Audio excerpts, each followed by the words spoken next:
Kāpēc tev šķita svarīgi ielikt romānos 1 gadsimtu Latvijas vēsturē? Tāpēc, ka viņš vistiešākā nozīmē var mēģināt dot atbildes uz to, kāpēc mēs esam tik dīvaini palikuši. Man tā liekas, ka sabiedrība un cilvēki ir ļoti dīvaini un varētu teikt arī kritiski ļoti samaitājušies, un tam ir jābūt vēl kādai atbildē, ne tikai psiholoģiskai. Un no 13. gadsimtā es to vainu nemeklētu. Varētu teikt, ka es gribētu iepriekšējā gadsimtā atrast traumas, vainas, nosacījumus, fatalitātes, visu to, kas varētu kaut kādā veidā būt formējis mūs tikpat lielā mērā, kā pieņemts teikt, kā ģimene, tur liktenis vai gadījumi vai izvēles. Pirmām kārtām es pilnīgi pretojos jau tam piegājienam, teiksim, kaut kādas universālas atbildes. Dievs nedod, tās nekad nevar dot literatūru, un tas nav, manuprāt, viņas uzdevums. Tas ir tikai mēģināt atklāt cilvēku un viņa raksturu, dvēseli, viņa būtību, nevis dot atbildes uz vēsturiskiem mēslu punktiem un kāpēc pasaule ir, teiksim. Ja? Tas nav, manuprāt, literatūras uzdevums, bet tas, ka mēs pilnīgi noteikti neesam ne tikai sapratuši, mēs pat neesam atklājuši, mēs nezinām to vēsturi, jo arī, jāsaka, mūsu pēdējie 20 brīvstības gadi ir bijuši vadīti zem tādas ideoloģijas, kas ir tikai kampusi, grābusi un patērējusi, nevis un ņirgājusies par, teiksim, piemiņas dienām, sēru dienām, par atcerēšanu, vispār par pagātni.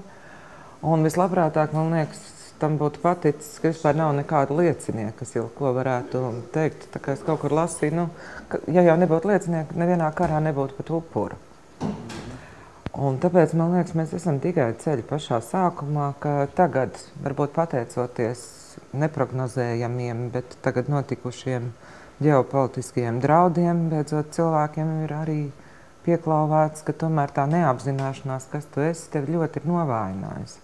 Tu esi bijis tikai tāds dzīvnieks patiesībā, lops, ja, kas ir tā gājis, ēdis, patērējis, un tev tādu var ļoti viegli sakaut. Un tagad vienkārši trāpās, ka tas projekts realizēsies, man liekas, tajā brīdī, ka cilvēkos šī interese ir vitāli pamodusies, nevis tikai tāpēc, ka būtu pienācīga vēsturi zināt.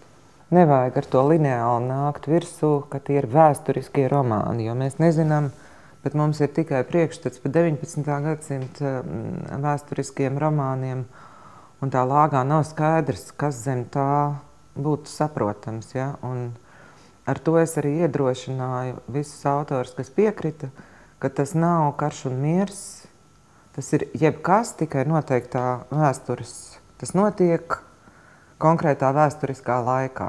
Un stils un žanrs, valoda, viss, kas rakstniekam nepieciešams, to nosaka viņa paša izvēles un vēsts, ko viņš pauž. Tā kā tas var būt gan fars, gan satīriskais romāns, gan pilnīgi jebkas, kas vienkam ir nepieciešams. Bet, protams, ka tie priekšstati par to, kādam ir ar vēsturi saistītam romānam jābūt, man liekas, ka visi jau tā kā mazliet uzliek sev sakas un mazliet baidās. Un to es gribētu visiem novēlēt, lai viņi nebaidās. Arī eksperimentēt un taisīt huligānismu ar stilu un formu, jo, kā mēs iepriekš runājām, paliek jau tas literārais darbs un ne tie vēsturiskie pētījumi. Ja? Un nebūtu nekāda jēga, ja mēs kaut kādā pseidorealismu manierē vienkārši vispār zināmas patiesības tikai vēsturiskās dekorācijās, atražot, sabiedrība tieši to gaida, manuprāt, diemžēl. Bet būtu labi, ja šis projekts neietu tādā iztapības virzienā, bet ka pašiem no tā ir kaut kāds radošs gandarījums, kaut kāds meklējuma ceļš, jo tā forma jau parāda ļoti bieži līdz to saturu un novad pie ārkārtīgi tādiem neparedzamiem, bet auglīgiem atklājumiem. Amnēzija. Tomēr tas, kā var cilvēki nodzīvot gadus un tomēr spēt izlikties, ka nekas nav noticis, tas man liekas pilnīgs fenomens. no vienas puses ir tā amnēzija, un no otras puses ir tā apziņa par to ārkārtīgi plašo kolaboracionismu, kas ir bijis. Un ko es redzu, teiksim, šodienas dzīvē, kas ir, tur arī varētu pusi uz pusi dalīties, kas vienā mirklī ir gatavi, teiksim, ar kaut ko, kas ir izdevīgs, iet kopā, un cilvēki, kam vēl ir tā neizoperētā, teiksim, sirdsapziņa. Ja? Un man liekas, nevar būt, ka tieši tā mūsu Dievs radīja. Man kaut kā gribās vēl cerēt, ka pie visa vainīga 20. gadsimta vēsture, bet iespējams, ka tas ir absolūts malds.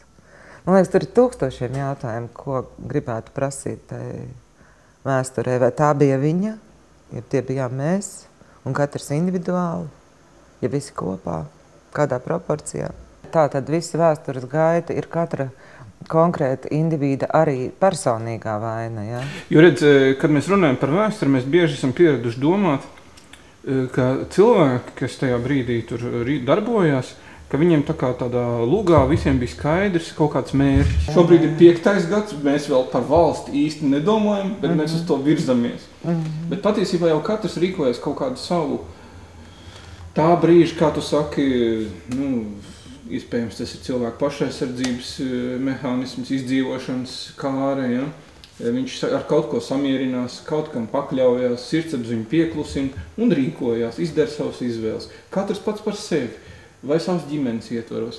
Bet man šķiet tā lielā kļūda ir vispārinot tādas ļoti plašas to tvērumu taisīt. Cilvēki tātad bija tajā 5. gadā tātad bija ļoti daudz anarchistu, tātad tie latvieši bija ļoti drosmīgi, viņi bija gatavi iet un šaut. Es nezinu, vai mēs tā varam izdarīt tik plašas secinājumus. Katrs tomēr rīkojās kaut kādu savu apstākļu robežās. Mēs viņus varētu raksturot kā diezgan apjukušas, it īpaši pilsētās.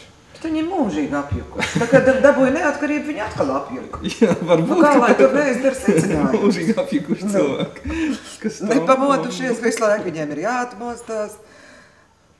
Mēs 20. gadsimts. Un, protams, es tomēr piebildīšu, ka sāku ar 5. gadu tāpēc, ka mani gluži subjektīvi vairāk par izdzīvotājiem latviešiem interesē dumpīgais latvietis. Un man likās, ka tieši sākot ar 5. gadu tas arī ar visām sekām un tālajošiem notikumiem vēsturē, bet tas manifestējās ļoti. Un tas ir arī kaut kāda cerība pamatā, teiksim, cilvēkiem, kas nav tikai izdzīvotāji. Bet tā tad 13 autoru romāni vairāk vai mazāk 10 gadus, it kā, bet arī neviens nav cieši piesaistīts pie sava, tikai tā viņa klejojumi nākotnē un pagātnē var būt visdažādākie. Tā tad mums zināmais jau pirmais, kas ir noskrējis to gabalu, esi tu pats, 5. 6. gads, sako tev brīvības cīņas, tā kā ir domāts, bet tas ir Gunts Berelis, bet kurš taisīs savus spītīgos gājiens un teica, neceriet, ka tur būs kaut kas par Latvijas valsts nodibināšanu. Mēs nezinām, kas tas būs. Nākamais ir 20. Brīvvalsts laiks patiesībā. Tas ir Paula Bankovska. Arī grūti man darba procesā, taču es nejaucos, kurš pie kā ir tieši palicis. Tas ir brīvstības laiks. Tad ir Ulmaņa apvērsums tā kā izdalīts atsevišķi, un to ir apņēmusies tagad rakstīt Inga Gaile. Tad ir 40. gads okupācija, tas ir iekrits man pašai pie dalījuma, kad vienkārši kad tas viss bija sadalījis, es attapos, bet pagam, kas tas ir, un pārpalikus bija es pati. Un tad ir seko abas okupācijas, ir Māris Bērziņš, pēc tam nāk Inga Ābele, kur ir 50. gadu un kolhoza vājprāts. 60. gadi ir Dacē Rukšānai, un viņas tur no Rikstena dala tos periodus, kaut kas viņām tur pārklājas, un viņa to chronoloģiju, bet viņas ir cieši viena pēc otras 60. un 70. gadu sākums. Un tad pēc tam tīri 70. gadi ir Andra Manfelde. Tur gan ir zināms pat nosaukums, tas ir pa virsnieku sievām Liepājas karostā. Tad ir Kristīna Ulberga ar 80. gadu vidu un beigām un pārmaiņām. Pirms atmodas laiku. Tad ir Laima Kota ar barikādēm. Un Arno Junze ar 90. gadu kolorītu. Un tas ir 3 gadu laikā paredzēts, vai ne? 14, Tas ir, jā, 15, ka viņa pabeidz līdz 16. gadā. Tagad tu esi sācis iznākt, un tas līdz 16. gadam tas ir īstenojums. Tad līdz Latvijas 100 gadē varēs paspēt uz šo romānu bāzes izveidot seriālu. Es ceru viņu vienkārši notulkot lielākajās valstu valodās, visu komplektu. Bet jāsaka, mēs galīgi nebijām domājuši iekļauties kaut kādās jubilejās vai festivālos vai svētku svinēšanās. Tas nāca kā iekšēji vajadzīgi tomēr. Nē, man tie ir personiskie stāsti un vienkārši tas ir gadiem ilgi, ir meditēts un lūkots ap to, kas tas vispār ir un ko tas ir. Arī man pašai interesē, kāpēc es tāda jocīga, teiksim, ar attiecīgām rakstura īpašībām, vai tam ir kāds sakars, teiksim, ka mani vecāki tika pakļauti un viņiem bija jādzīvot tā kā ne pēc savas izvēles, bet ar kaut kādām īpašībām, kas viņus lika tomēr sprostā būrī, un tas no tā izaug, un viņi man nav devuši tās atbildes. Man tās atbildes ir jāatrod, kā man liekas, katrai paudzei jāatrod tās atbildes. Cerams, ka tā viena lielā atbilde pēc 1900, tas ir 17. gadā vai 16. beigās, kad mēs varēsim visu izlasīt, visu 13 darbus, ka tā atbilde nebūs viens tautas apjukuma vēsture. Jā, jādomā, jā. Un par ko man ir arī gandarījums, ka es esmu atradis 2 jautājumus. Pats priekš sevis, un es domāju, ka arī varbūt ar to grāmatu es kādam citam to jautājumu var ielikt, ko es jau pieminēju par skolotājiem, par to vainu. Un es domāju, ka tas arī ir jau kaut kas, ja tev ir viens labs jautājums vai 2. To var kāds risināt, varbūt turpināt. Vienpusīgs priekšstats, kā teiksim, mēs vēsturē meklētu tikai vainu. Nē, es domāju, tieši ir tās 2 puses un 2 tie jautājumi. Kas par vainu, no kurienes tā vaina, un spēks ir jāatrod tajā. Ir jāatrod tie punkti, uz kuriem vienkārši turēties tā turpmāk.